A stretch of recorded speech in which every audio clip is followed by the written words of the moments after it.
This is a vast topic and one that has been ignored for a very long time.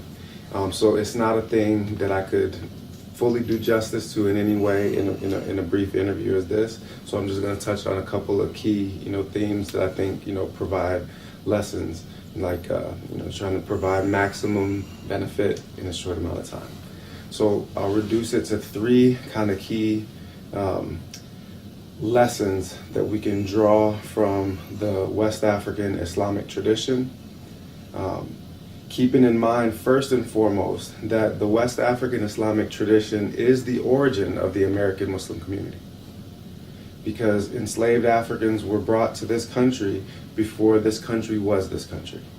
Before there's a United States of America, there are Muslims that are praying on plantations in South Carolina, and there are Muslims that are praying in Virginia, and there are Muslims that are praying in New York City. Before, when it's under Dutch control. So Islam gets implanted here in what eventually becomes the United States of America, before the Declaration of Independence and all that. So this is really about an investigation of not what we can learn from a different tradition, but what we can learn by looking back to the origins of our own tradition. Okay, that's the first thing. So then what are the kind of three principal lessons that we can draw from that? And I'll reduce it to just three words in order to keep things simple. Peace, knowledge, and benefit. Okay? Now what do I mean by those? I'll give a short definition and then I'll expand with some historical examples. So peace, giving reference to two things primarily. First, that the Islamic tradition in West Africa spreads almost exclusively through nonviolent means. Okay? So West African countries that are today 95, 98, 99% Muslim were never subject to the Arab conquest that led to the establishment of Islam in other parts of the Muslim world. Muslims in sub-Saharan West Africa adopted Islam voluntarily, and there's a lot of wisdom that can be drawn from how they were able to successfully spread Islam peacefully. Because if we're going to spread Islam in this country, that's how we're going to do it. Okay. The second part of the piece is that the focus on peace was part of a broader focus on downplaying explicitly political and worldly aspirations amongst learned scholars.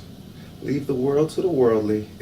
Focus on spiritual and social development amongst the children of Adam, and you will build a sound society from the bottom up by forming one solid human brick at a time.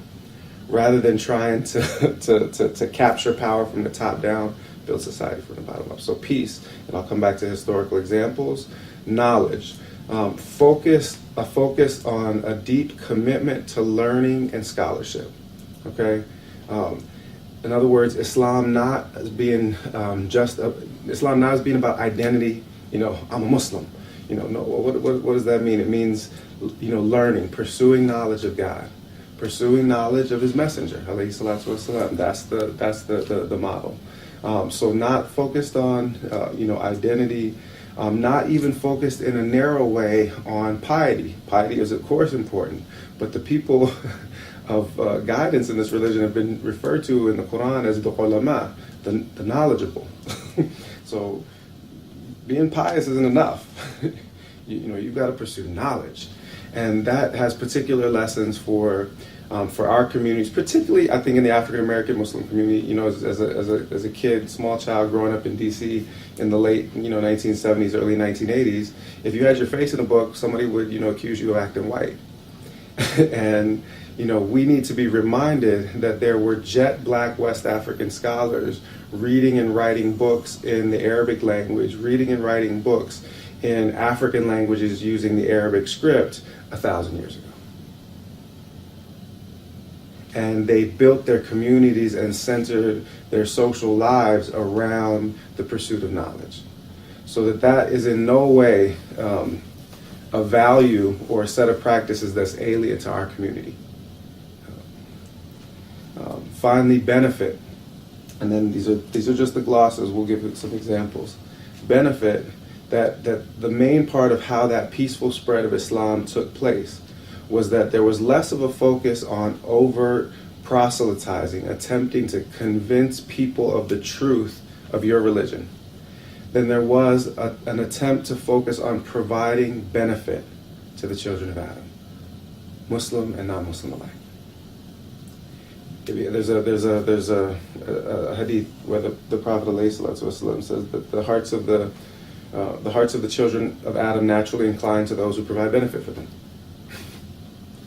If you want to have Islam impact this society, either through conversion or just through informing the ethical values of the society itself, through Islamic examples, and both things are good from a Muslim standpoint, then the best way to do that is to focus on providing benefit to people rather than trying to convince them that you're right and they're wrong. Okay, now, practical historical examples.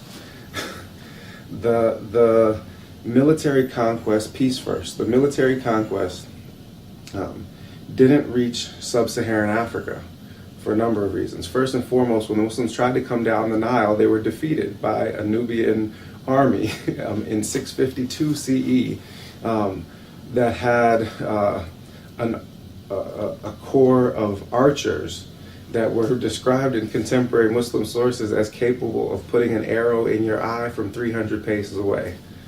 So if you see, Steph Curry, draining jump shots, know that manual dexterity, didn't start when when Africans came here. So this led to, military prowess in an African context, and the Muslims were unable to invade sub-Saharan Africa. They were stopped. So then a different course of action and different set of relationships emerged because of that. Merchants then spread Islam first, but merchants are there on business. They're not there to teach people religion, but they open the first trade routes that then allow scholars to come behind. But not even that many scholars initially make that move.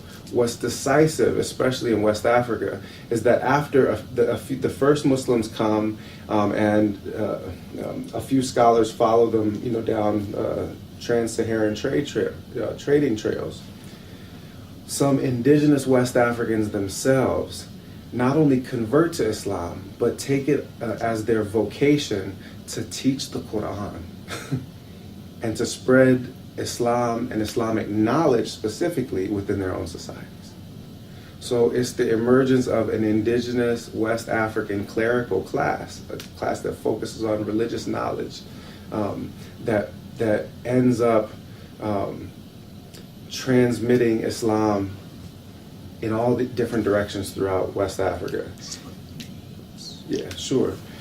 So in the very earliest days, the earliest traditions that you can document are two towns that are now in the modern Republic of Mali. They were at the time within the bounds of the Empire of Ghana, which was the right there with China, the wealthiest and most powerful kind of political unit in the world at the time.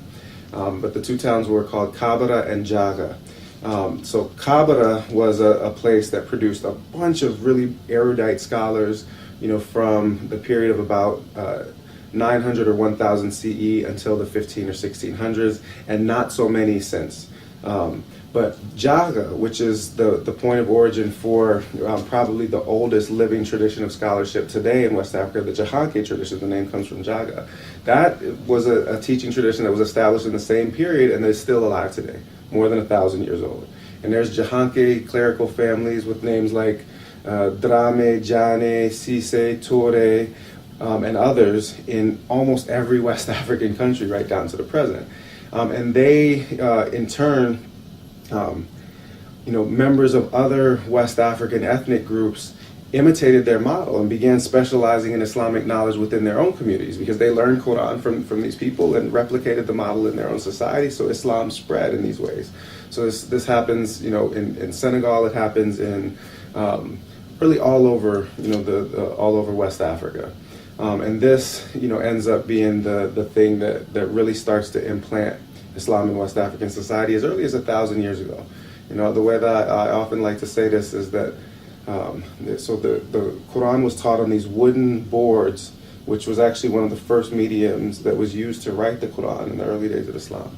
And it's still used in West Africa today, even though it's almost been abandoned everywhere else in the Muslim world. So it was the jihad of the wooden board, not the jihad of the sword, that spread Islam in West Africa.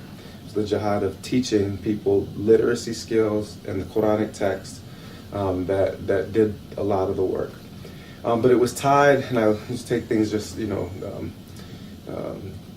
you see that, that element of knowledge. It was also tied to providing benefit, because the basic Jahanke ethic, we'll focus on the Jahanke specifically, was actually to avoid overt proselytizing. They did not aggressively try to convince people of Islam. Their goal, explicitly stated, was to provide a model.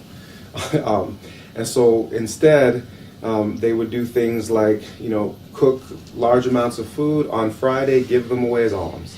And this produces a spiritual benefit for the one who gives the alms, but it also provides a material benefit for people who need, healthy food and who might be hungry that day.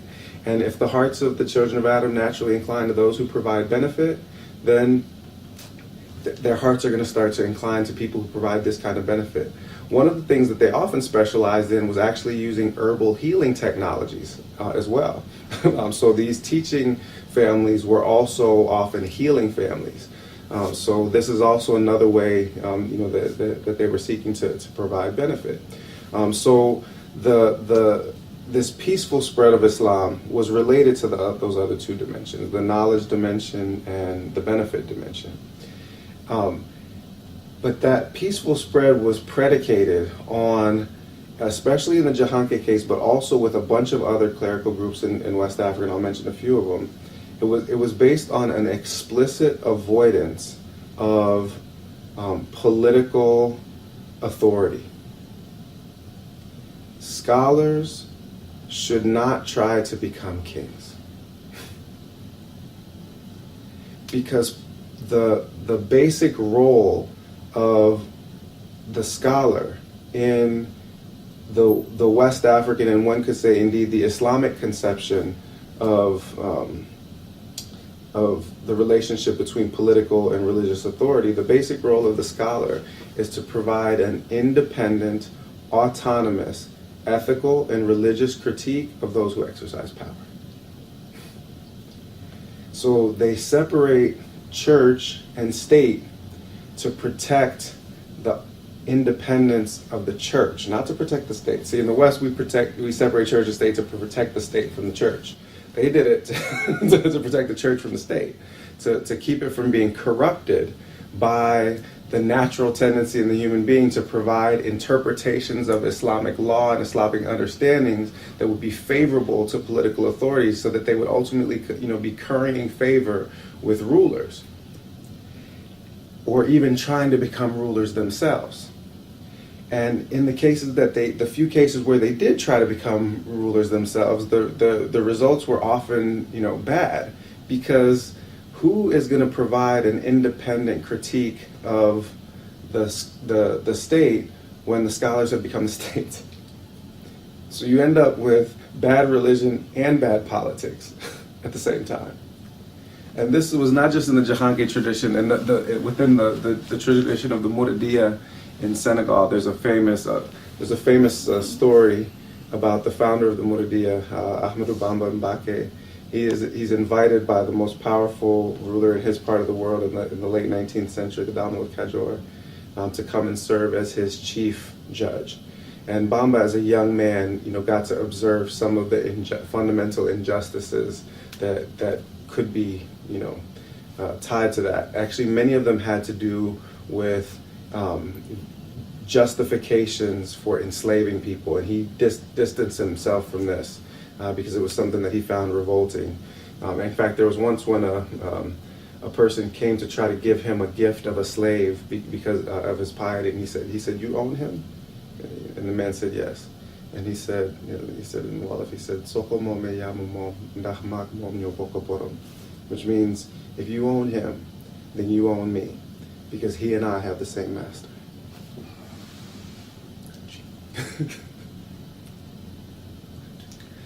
So Bamba was reticent to get involved in any kind of political game plan that might cause him to compromise his ethics. But he was very well known as a scholar, had a huge reputation. So they kept insisting that making this offer for him to come and serve as the chief judge. Finally, he had enough. He sent a letter to the Damal. Now the Damal doesn't read Arabic to himself. He has his court scribes, read it to him. So the scribe opens it, the letter, and he starts to read it, and he says, "King, I can't read this letter." He's like, "Read the letter. What's wrong with it?" He said, I can't read it. It's too offensive. I'm not gonna read the letter." He said, "Read the letter." He said, "I'm not gonna read it. It's hurtful to me." He said, "Read the letter." He said he uses a maxim from Muhammad ibn Maslama, one of the early scholars of Islam, that compares the cleric who curries favor at the court of a king to a fly feeding on a pile of feces. And the king says, "I don't know what you're so upset about. He's comparing you to a fly. He's calling me a pile of..." So the point was that by the appropriate relationship between the religious and temporal authority, this comes up in the example from the Maliki juridical school. The founder of the Maliki school, Malik ibn Anas, was once called by the caliph at the time, Harun al-Rashid, who was, al-Rashid means the rightly guided, but he had a reputation for being not all that rightly guided. So he gets this invitation, he responds, he says that I would be ashamed to have the angels of the right and the left recording the tracks of my steps on the way to the door of a sultan in a matter of the dunya. I would be ashamed to be recorded walking to the court of a king in a worldly matter. So the basic idea is that the appropriate role is that political authorities should go visit scholars, because that's beneficial.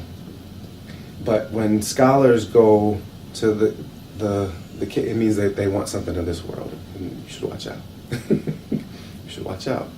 There's a story that goes with that. Is one of the pious has a dream where he sees one of the scholars burning in the fires of hell, and he sees one of the kings enjoying the gardens of paradise, and he is puzzled at this because it's contrary to the expectations of the people. And then a voice comes and says, the king is in the garden for being close to the scholars, and the scholar is in the fire for being close to kings. So this wasn't just a kind of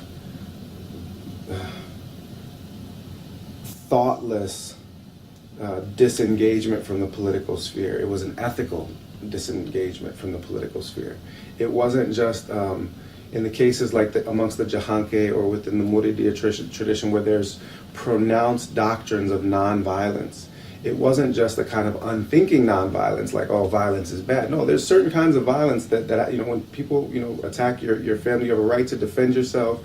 We all agree that states sometimes have to exercise violence in order to protect people. It's not that kind of where you say, oh, all violence is bad. No, but rather it was an ethical and spiritual value that was attached to never needlessly or carelessly spilling the blood of the children of Adam, because nothing is more precious in the sight of God. There's another scholar called Cherno-Bokar Salif Tal, who says that the only jihad that we know is the jihad against the ego, the jihad in nafs. He says, as for the other one, he said it's waged by people who loudly proclaim to love God, but they love him badly because they destroy the most precious of his creation.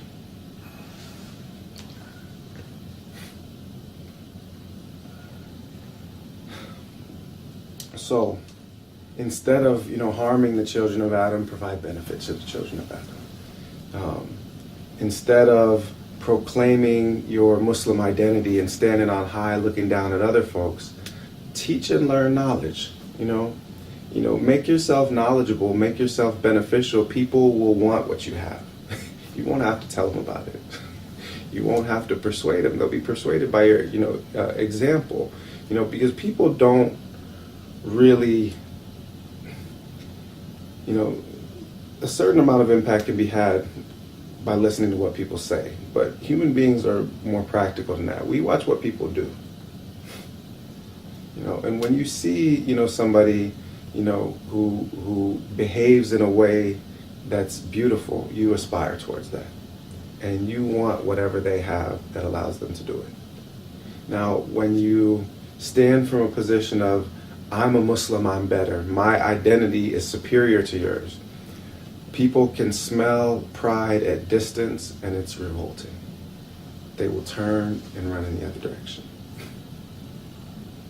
They don't want nothing of what you got.